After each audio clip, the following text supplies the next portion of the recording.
I think I've seen enough. He's got to go. He's got to go. 3 games into the season, I've seen enough. Truthfully, I saw enough last season. But I don't know. There is no, I'm saying but. There's no but after, right? There's no nothing else. I saw enough last season.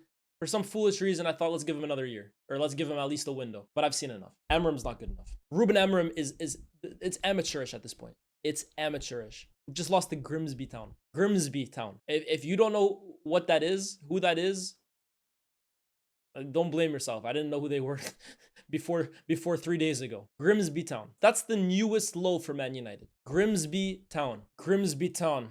Directions.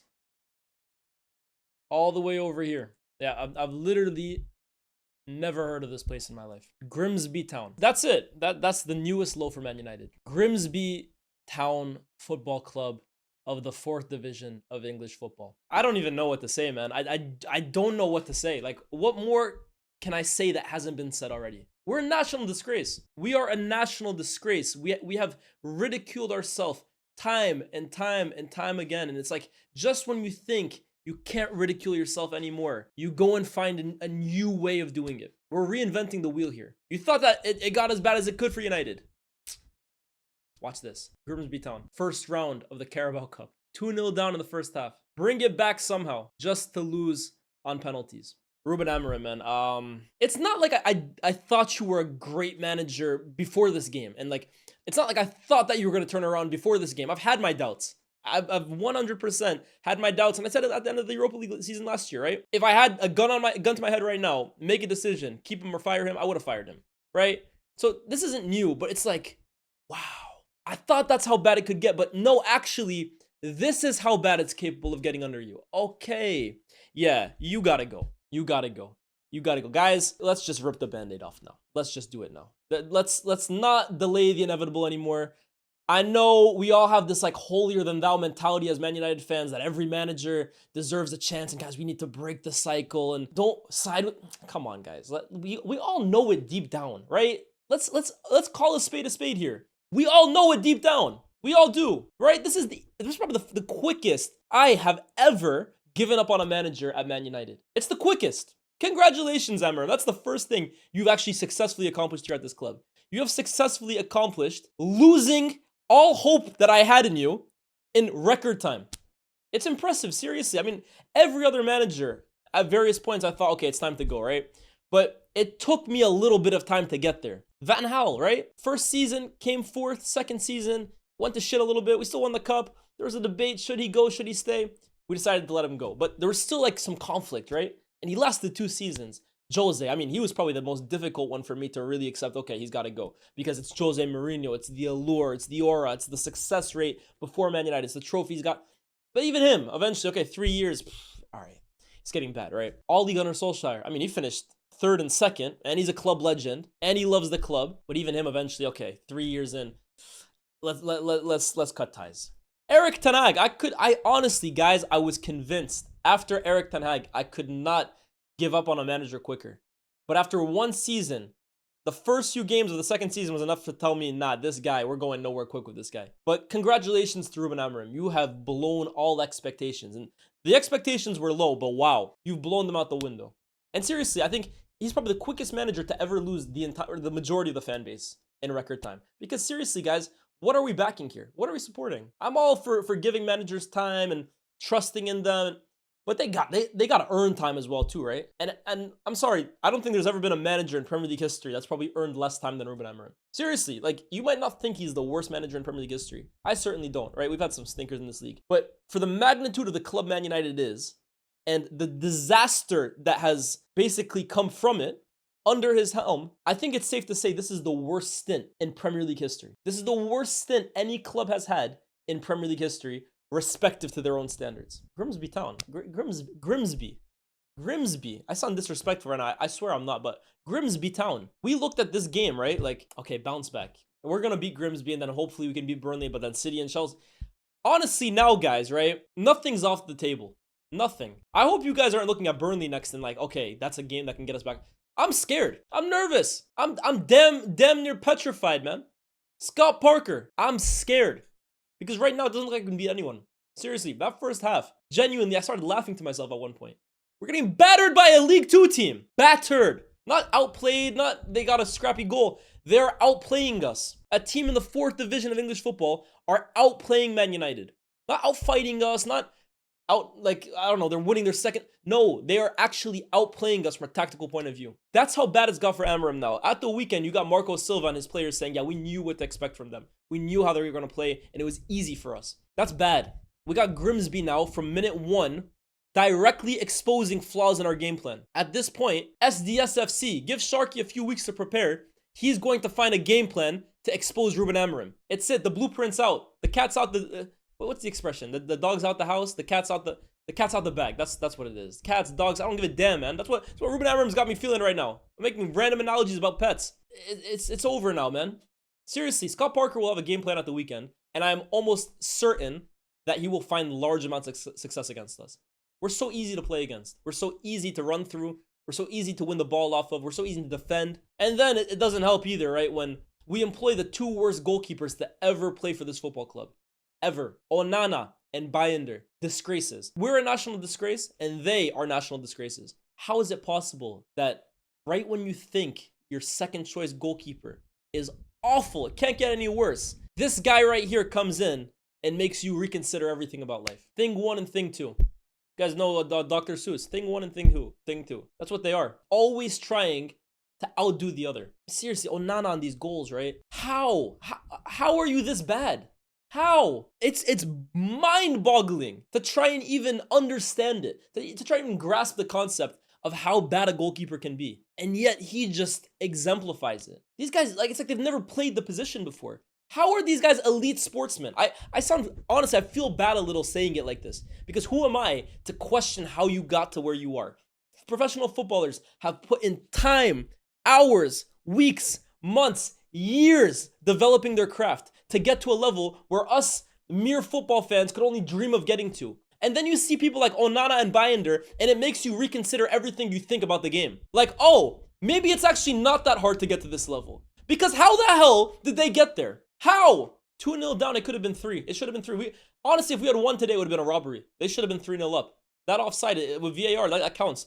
3-0 to Grimsby, and it would have been fully deserved. No one on earth could have faulted Grimsby for being 3-0 up. We got back into the game, and I mean, Amorim threw everything at this. And off his face in the penalty shootout where he refused to watch a single one, I think he knew how important this game was in terms of maintaining the public relation with the fans. I think he knew how big this game was. He threw the kitchen sink at this game. And Mbeumo second half comes on. Bruno comes on.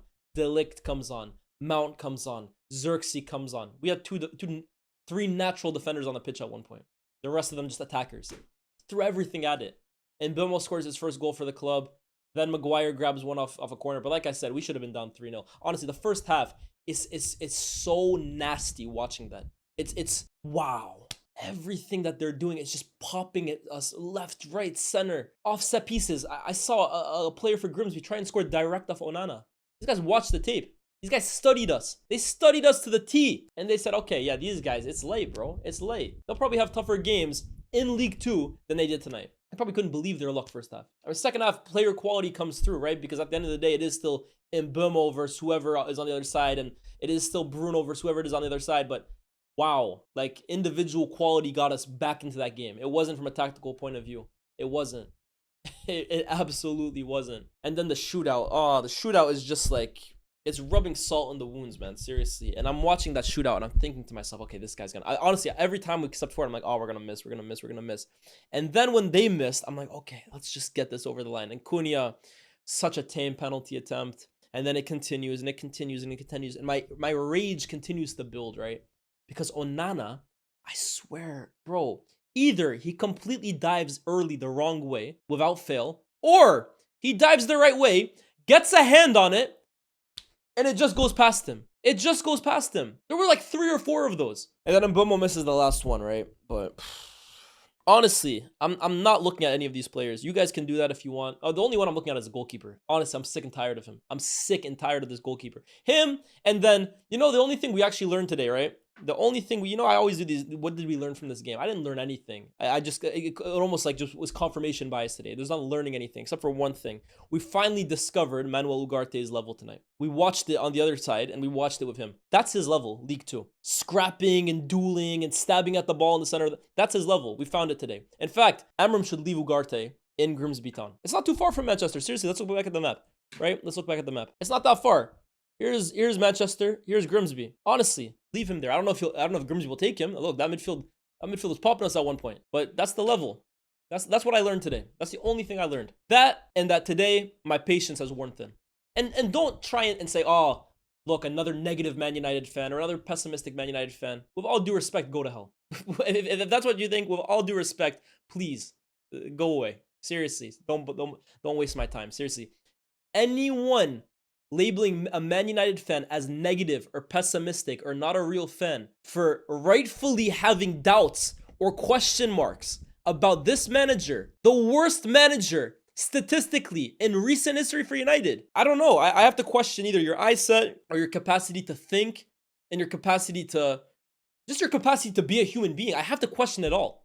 How on earth, as a Man United fan, can you possibly watch what we're watching at the moment and not even a little spark, a thought comes to mind about, is this really the best we can do? There's not even a part of you that questions what you're watching. No part of you questions his method. The worst thing about Amorim, right? And here's the thing, right? I hate it had to come to this because I like Amorim, right? I know some people are getting sick and tired of him I like him. I don't dislike Ruben Amorim. I dislike him as a football coach, but as a person, not at all. I don't.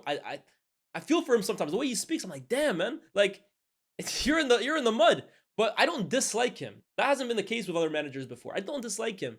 But the worst thing about him, without a doubt, is his arrogance. He is arrogant, man. Seriously. He's arrogant because no matter what, this guy refuses to change his setup.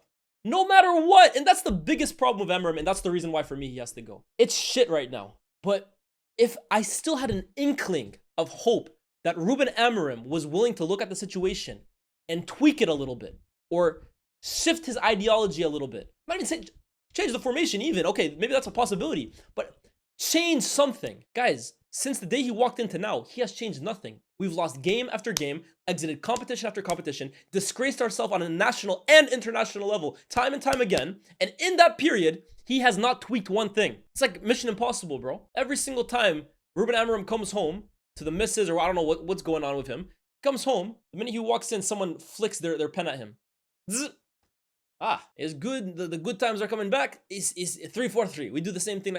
Every game, it's the same thing. There's no inclination that he's willing to change. So if that's the case, this is like Einstein and what did Einstein say, right? Doing the same thing over and over and over, but expecting different results is the definition of insanity. Amorim's insane, right? Like that makes sense to you guys, right? Every game he approaches the game the same way. He might change players here and there, hoping that, okay, this game I'm going to play Ahmad at wing back, and this game I'm going to play Dallo at wing back. Hopefully that's going to change something. Or I'm going to play Kobe this game, or Bruno this game, or Ugarte this game, and Casemiro this game. But nothing ever changes. All right, the players might be better, but the opposition still exposes us the same way. We still fail to create any clear-cut open chances. We still get carved open at will. Our set pieces, the defense on set pieces is still absolute garbage. It's the same thing every game. And yet, he's just so stubborn. He has no... there's nothing about him that wants to change. For him, it's like eventually we're just going to keep banging at this until it works. And it never does. It never does. Can you blame him, right? Like, he's had a very short manager career, and before United, he had only played one way, and it was success. But ultimately, this is going to lead one way, guys. I'm sorry to tell you, some of you guys live in cuckoo land, right? But this guy's going to get sacked. It's inevitable. Inevitable at this rate. Again, if he was willing to change, maybe. But he's not. He's going to get sacked. Sooner, later, tomorrow, next week, next month, it's going to happen. He's not bringing the good times back to this club. So, me, right? I'm hearing some people say 10 games, 9 games, give him till November, December. Why? The writing's on the wall. Deep down, even the most positive United fan can watch this and say to themselves, yeah, man, this ain't it. This ain't it. And you can hope that, something might change. But deep down, you can't even point to what he might be able to change. Quite simply, his system is just not good enough. It's not good enough. It's not good enough, and this team can't learn it. So it's going to end one way. One way and one way only, and we all know it. He's going to get sacked. So why wait 10 games? Why wait till November? Why wait till it's like it becomes absolute disaster mode if it's not already? Why wait? Just get it done now. Trust me. We did the waiting thing with Ten Hag, bro. We did it, and look how that ended. That started the entire domino effect of where we are now. Rip the band-aid off now, right? Just rip it off. I know it's gonna sting a little bit. It is. It's gonna be tough finding a new manager as well too, right? The managerial market's not great, but bro. It doesn't look like he can win any game. It doesn't. So he's won 7 Premier League games, right? He beat Everton, beat Aston Villa, he beat Fulham last season. He beat Ipswich at home. I believe he beat Leicester. He beat Southampton narrowly, and he beat Manchester City. Those are the 7 games he's won. And by the way, right? Man City, we beat them when they were in the midst of like a 1-14 win record, right? That's the 7 teams he's beat. And now we're going into games against Burnley, Sunderland in a few weeks. I promise you guys, there is nothing in me that is expecting victory. Nothing in me is going into that game with any sort of confidence. And why should I? Again, anybody trying to gaslight me into thinking like, how can you not back the manager? You have to back the manager. It's your duty as a fan. How? We can't win football games. We can't create chances. We can't score goals. We can't stop them from going in. How can you expect me to have any sort of confidence or hope going into any game this year? How? How? Please sell me this. How? I mean, like, bro, it's baffling to me how this guy still has so much support. Again, I'm not saying you have to be Amorim out. I'm not saying that, right? But how can you not even have a little bit of doubt inside you? How? The guy's got a worse winning record. He's got a worse success win rate at Man United than Gary Neville had at Valencia. Gary Neville, which is largely considered the most disastrous managerial tenure by any coach ever. Amorim has done worse than him. And yet there's still people sitting here saying, give him time. Amorim's bringing the good times back. Let the players... How? How can you watch this and genuinely think to yourself that the good times are just on the horizon and we just gotta wait? And like, it's like that meme where you keep digging and digging and diamonds are on the other side. How? Like, what's giving you that confidence? Sell it to me. So, I need copium right now. I need copium. Please inject it into me somehow, some way. I'm here. You can't, bro. You can't. I'm over it. I'm over this. I'm over Amorim. 2 games in the season. Look, I actually think, looking at the squad, we have decent players now, right? It's not a great team either. I'm not saying this team could even make top 4. But where we're at right now, I'm sorry, we're not this bad. We're not this bad. And I genuinely believe with Amorim this season, it's again 10th or maybe even below, man. It's looking dark. It's looking dark. If you seriously think a midfielder comes in and changes all of this, you're delusional, bro. You're delusional. It's not a play. It's very clearly not a player quality issue. It's not. Look at Mbeumo, Cunha, and Sesko. Already in this system, you're seeing flaws, not flaws, right? You're seeing them struggle. Sesko, man. I mean, I feel for him today, bro, and I could tell him going 10th in the penalty shootout. That guy did not want to take a penalty, which is a little alarming for me, right? Because you're a center forward. Your bread and butter is scoring goals, and I was nervous for him when he took it. I was happy he scored. But even him now, right? Like, this is his first start. Sky's 1 attempt from point blank range. Touches are loose. Bro, this team eats you alive, bro. It eats you alive. It kills all your confidence. And this formation does almost none of our players any good. None of them. But we're not going to change anything. We're going to go into the next game against Burnley playing the exact same way. The setup's going to be the same way. The game plan's going to be the same way. One player is going to come in. One player is going to come out. And none of you guys can tell me any different. Because, guys, we have over 6 months worth of evidence now. There's proof. And if you refuse to see that, I'm sorry, you're living in cuckoo land. Like, share, subscribe. Grimsby Town, congratulations. Congratulations on a win, thoroughly deserved. And Man United, a national disgrace. A national disgrace. How much longer are we going to deal with this? How much longer are we going to continue persisting with this game plan that time and time again has proven does not work? How long will we do it? 10 games. Why 10 games? Why is 10 the magic number? Why does Amorim deserve 10 games? I'm out of here, man. Peace.